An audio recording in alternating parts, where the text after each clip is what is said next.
ఖర్జూరాల కన్నా కమ్మా గుంటయంట. లేక లేక నేను ఫోను చేస్తేను హల్లో అన్నవంటే బెల్లం బువ్వ కన్నా తీయగుంటదంట. ఎన్నడూ నాడు ఫోను చేసి బాగున్నావన్నవంటే ఏడాది ఎండల్లో ఉంటేనై మోస్తున్న నా బతుకు కష్టాలని పిల్ల నీ చెయ్యి పట్టాలని. నల్లని సీకట్లో ఒకదాన్నే కూసున్న దిక్కులేని పచ్చినయ్యి బావా నువ్వెప్పుడొస్తావని. ఏళ్ళైపోతుండే పిల్ల ఎన్నెలొచ్చింది మన బతుకులా.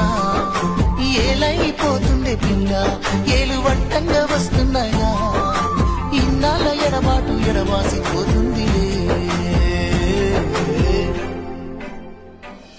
ఈ సీనయ్య గుంటున్నదే సినదారా నీ కోసము. ఈ